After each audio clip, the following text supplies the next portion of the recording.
تفضل السيد عمر البرغوثي جلفن ليفن سيكيورتي سيرفيسز ليدر من شركة IBM يعرض لنا محاضرة بعنوان أمن المعلومات، هل تستطيع الحكومات الفوز في هذه المعركة؟ أولاً أحب أشكر الأخوة المنظمين على دعوتنا للتواجد معكم. فخر نكون يا أخواننا في الكويت، وأتمنى إن شاء الله البرزنتيشن أو العرض اللي بتكلم عليه يكون لفائدة الجميع. اسمي عمر البرغوثي من دبي، أشتغل ويا IBM، مسؤول عن خدمات الأمن الإلكتروني في منطقة الخليج والمشرق العربي.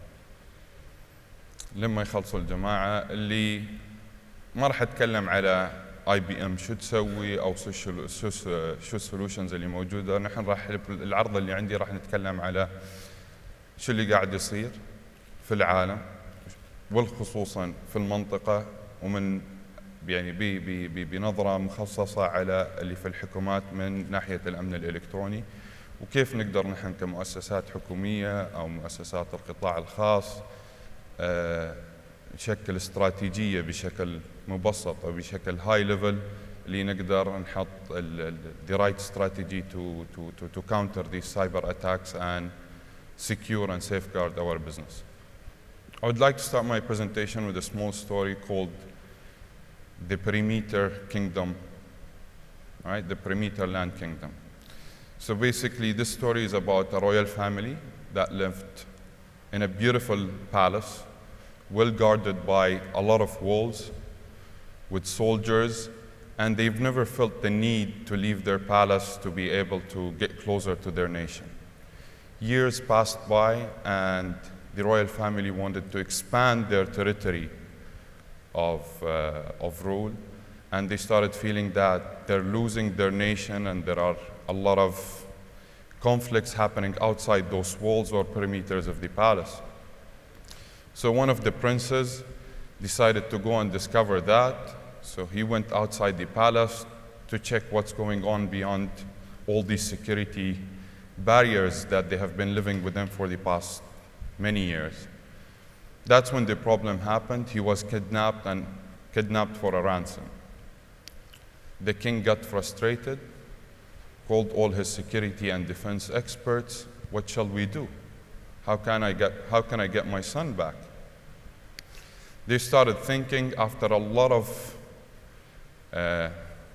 discussions and arguments going back and forth, the king issued an order that our security strategy shouldn't be about protecting our palace and our guards and fences. It should be about protecting the royal family. And for us to be able to expand our territory, this royal family has to be protected wherever it goes. So the reason of this story, it's the same within information security, or the field that we professionally work on. So the final decision that they have removed all these walls, and they managed to get to their nation and live happily ever after. How does this apply? It might sound to be weird. How does this apply to information security? As an organization, I need to understand and know what do I need to protect before I put the right, or I would be able to choose the right mechanisms or solutions or technologies to protect my environment. Today, is it about this firewall? There's no bad technology. All technologies are great, right? We've heard great presentations from the gentleman just right before me. But to me as an organization, is it a firewall? Is it an IPS? Is it something that I have to do on a cloud basis? Is it a policy or a process that I have to change? Is it awareness and training that I need to impose within my organization? We're going to look into it more into details. So this is a report I'm going to speak about a few statistics, and then we'll get into the details of the current threat landscape. This report was published last year. If you see on the left, the total black market of drugs globally was estimated at $288 billion, where the cost of cybercrime exceeds that by roughly 33%, standing at $388 billion. Last night, I saw a news or a report that for 2015, it's expected to cross the $400 billion. So there is a huge impact globally, and looking at these massive numbers, is this really a business for some forces behind it? My answer, yes, this is a business being run. It's an organized crime targeting all industries and all industry sectors and organizations. A quick view, IBM is well regarded as a research and development company, so we do a lot of researches, a lot of studies. So one of the reports is the cost of data breach that we do in partnership with the Ponemon Institute. For the last 2 years, we have been trying to benchmark the Arabian region. We've used Saudi Arabia and United Arab Emirates for our statistics. What the first graph shows is basically how much on average does it cost an organization within the Arabian region or in the Gulf when it comes to breach. How much does that breach on average cost? So what we found out that in 2015, per record breach, a breach or an incident, security incident can compromise of multiple breaches or a multiple of records being leaked, few millions, 300,000. How much does it cost per record? On average, 458. This is measured in Saudi riyals. All right, it's roughly 40 Kuwaiti dinars probably, or slightly less. And the average cost of an entire organization breach crosses the 14 million Saudi riyals. That's around 1.2 million Kuwaiti dinars on average.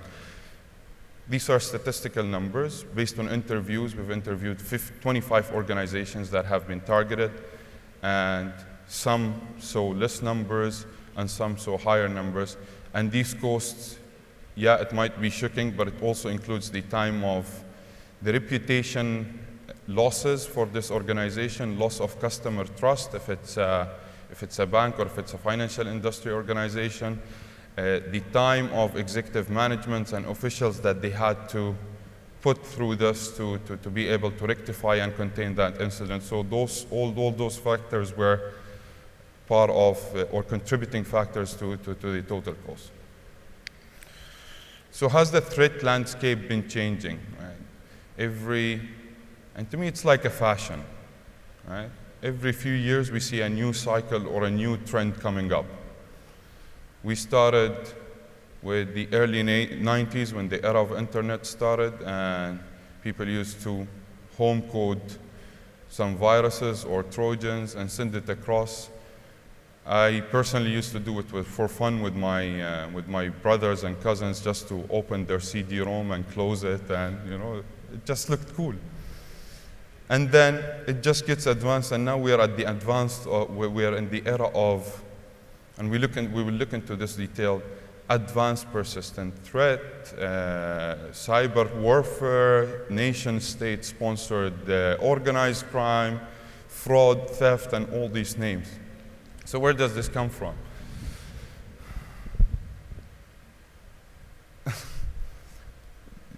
Working in information security, and that's how I feed my kids and family, is kind of fascinating nowadays. There is always a question, the way I look at it, of the classic: is the glass half empty or is the glass half full? Right? We information security professionals, we have a very well-deserved reputation that we always look at the glass half empty. But I would like to guard myself differently. It is very important to keep the balance of both, right? There are new technologies. The entire technology world is changing. Is it a matter that I have to step back and I would say no? If we look at cloud, mobility, the social media, big data, and analytics, today as businesses, you might, or as an organization, you might still have the luxury to say no.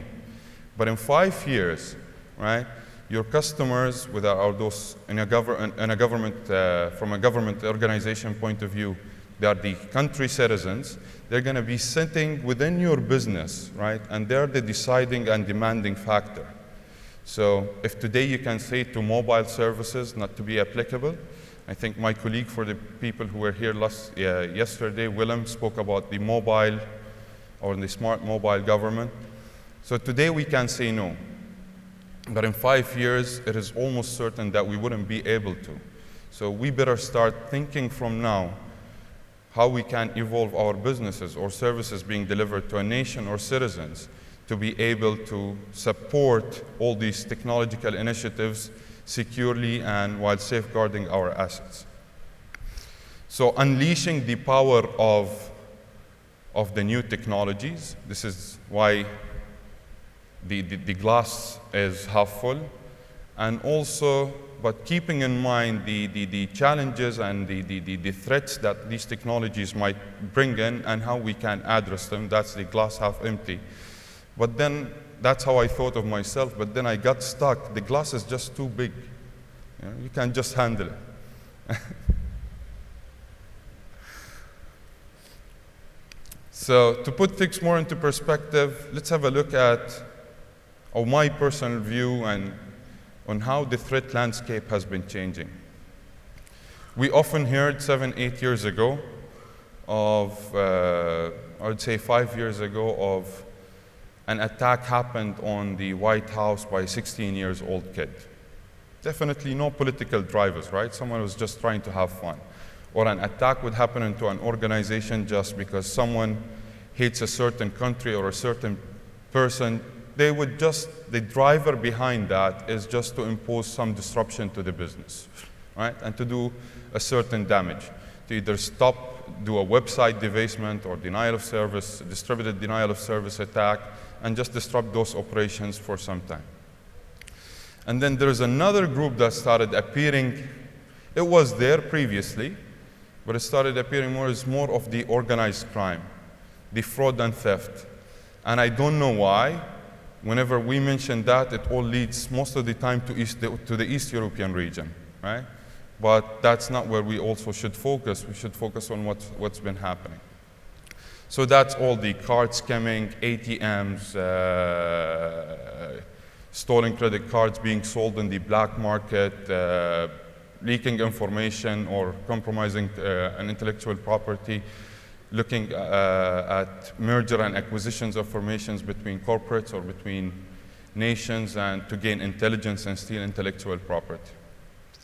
Then before I moved into the third group, which I look at being a couple of both, so the theft and analysis and the fraud and theft, sorry, and the disruption factor, but also putting it into what we have been hearing mostly in the last 3 to 4 years, right? Which is the nation-state sponsored attacks. Actually we've heard often of the Syrian Electronic Army, Yemen Cyber Army, Anonymous, all these hacktivist groups. And if you look at the sophistication and the complexity of these attacks being targeted, and the messages that comes afterwards, and we're going to see a few examples, you'd think of, it's not just to cause disruption, all right? And there is no financial gain. So it mainly falls under the destruction, right? Trying to wipe out a complete organization or a complete country, research and development, or jet flight designs to be stolen, for example, the latest jet fighter designs from a country, and cause actual damage on a country and a nationwide type of approach. And on the destruction side now, regardless of, I'm not a politician, right? I'm just an information security specialist, talking about the destructive mode type of attacks. Just like the very classic, biggest example that comes into my mind is what happened just slightly over 2 years ago in the Saudi Aramco, right? Did we all hear of it? So basically, what happened is, usually viruses used to be developed back in the days to steal a certain, and malware till today is to steal a certain piece of information, gain or grant command and control access to the attackers to be able to extrapolate information and steal whatever they wanted to steal.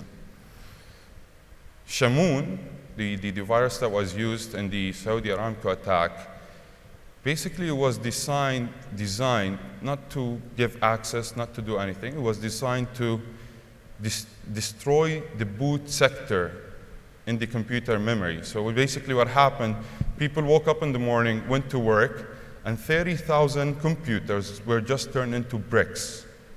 Nothing. You have just to throw it. No memory, no hard drive, nothing is working. This is just me, There was no financial gain or direct financial gain behind it, but this is the proactive or the destruction. This is an example of what I'd like to classify as a destruction mode type of attack. So where are we heading? So we've seen a rapid change or increase on the pace, complexity, sophistication of the attacks. We're also seeing a change of motives. What are the drivers that push these people to attack, to launch certain activities, moving from just inconvenience to theft, to fraud, to country, nationwide espionage and destruction. And how this, also what has been changing is how are these things been happening? If you look at it from a technology point of view, 10 or 15 years ago, and we're all here industry professionals, most of the attacks we'd hear, it's a certain break into a certain operating system or a technology or whatever, trying to attack the infrastructure. We technology vendors, I think we managed to do a good job fighting all these issues, and technology has reached a certain maturity level today where it's, as an attacker, why would I waste my time try to break into a corporate or a government entity infrastructure if I know that they have some subcontractors that might not be as secure as the organization. What happened to the Target attack? Right, the Target in US, one of the biggest breaches, is basically the attackers managed to compromise and get into the network through a third-party subcontractor server. So why should I target the secure environment or infrastructure of an organization where I target people? How many of us received an email, I'm the son of a former African empire and I inherited $200 billion and those famous emails, and can you transfer, but I'm stuck, I need $500 to transfer whatever. This was back in the days. Today, you would get it even more professional. You would basically get an email with the actual logo, the actual name of or ID of your CEO, with a link of your organization, saying, please, your corporate credentials have been compromised, click on this link to reset, or from your bank. For the love of God, don't. People are being the target now. So I look at it as, if you look at any attack or any technology or in the information technology era, there are three main components, right? There's the people, technology, and the processes. You would always have a certain technology within your security or your IT systems. There's a certain process and governance or you have the people factor or the users that you have to use it, the technology, the people, and then you've got the processes as the third pillar that governs the interaction between the people and these technologies. So it's not always the technology that we should target. I think the weakest link nowadays is us, people, and then processes. Then it's the technology. Technology, whatever you want to do now, it is available. You just need to do the right choice. Are we targeted in this region? Again, I would like to stress on the fact I have nothing to do with politics. I don't understand politics. This is all publicly available information. It's my own research, and this information are facts based on incidents that happen. So I'd like to, we spoke about the current threat of those state-sponsored hacktivist groups, and those are just few examples, right? I would like to get into a bit more of detail and profile one of these groups, hacktivist groups, the reason for that, which is the first one on top, the Syrian Electronic Army. Those guys, they have launched some of the most damaging or severely damaging attacks over the last few years across the entire world. So they have been rated by industry analysts that being the most sophisticated, most advanced and complicated hacktivist group nowadays in the world. If you just go, this is actually their webpage, right? Just give it a look for a couple of seconds and see, do you see what really catches your eye? Is there anything catchy around it? These guys are so advanced to the extent that they've launched their own Linux operating system with vulnerability and pen testing, scanning, and management tools, which you can go and download for free and use it to launch our attacks. It's not only governments or organizations or banks that we're talking mobile, social, and cloud. No, these guys are going mobile also. They're following the technology trends. That just shows how advanced they are. They're also on social media. You can subscribe to RSS feeds and get their recent alerts. So that just gives you an indication of how well organized such groups might be and what sort of investments, knowledge, and skill set behind these kind of groups. And that's why the end result is severe or some of the major outbreaks. I'm going to profile some of their recent attacks. They have launched an attack at the Ministry of Defense and compromised all Ministry of Defense website at the Kingdom of Saudi Arabia. The same with the Office of the President of Turkey and the Turkish Ministry of Defense. State of Qatar, US Army, this is the most recent one in June, in June this year. So these screenshots, so you go to the US Army website and you would see the logo of the Syrian Electronic Army. Now, you might say they have just compromised the website, but these kind of website defacements attacks, it doesn't mean that they actually got into your website and got administrative access to change the face of it. You might never know what kind of information has been stolen or what access to information they have already acquired. This is another one in Ministry of Foreign Affairs, and what they have done, they have leaked all emails and passwords, right? I covered it, so you can't copy it, and it's all been changed, don't worry. What is in it for us in Kuwait, all right? So Zone Edge is basically a public archive for the people who do not know it that shows all website defacements that have been reported. So this is basically a place where hackers go and show their muscles that, I have defaced this website or gained access of this organization, and this is the proof of it, and they publish it. It's an available archive. I did this search actually yesterday, midnight, right, to see, and if you look up there, I'm searching, my search criteria is the .gov.kw, so the Kuwait government domain. What grabbed my attention, and that's what I highlighted it, May this year, there was a website defacement on the Ministry of Interior in Kuwait, right? And if you look at the mirror, it'll just show you, this is basically, it's also another political message. So the reason why I'm showing this is basically, yes, we are targeted. There is no sector or business or country in the world nowadays, due to whatever reasons, right? Political conflicts, economical challenges, people are in need of making money or whatever, almost every single country is being targeted. And de facto, we as governments in a very active and unstable nationwide across the Gulf, we're mainly being targeted by all these sophisticated hacktivist groups more and more day by day. So those all the statistics, the reports of what we have seen, all right. So you understand we're under threat. What do we need to do? On this slide, then please focus with me, and this is what I try to, all people I sort of speak to impose and the message they deliver. There is no silver bullet, there is no magic box. I often walk into organizations, and I'll be talking to the security professionals there. Is like, yes, I've got 2 layers of firewalls from 2 different vendors. I run encryption across my entire so on and so forth. And then after few months, you'd find out there has been a challenge or they have been compromised due to one server not being patched, which is basic and has nothing to do with security. So the point is, it's not only technology, right? There is no silver box or a solution that you would buy that would tell you, would make you feel I'm 99% secure, because there's no 100% security.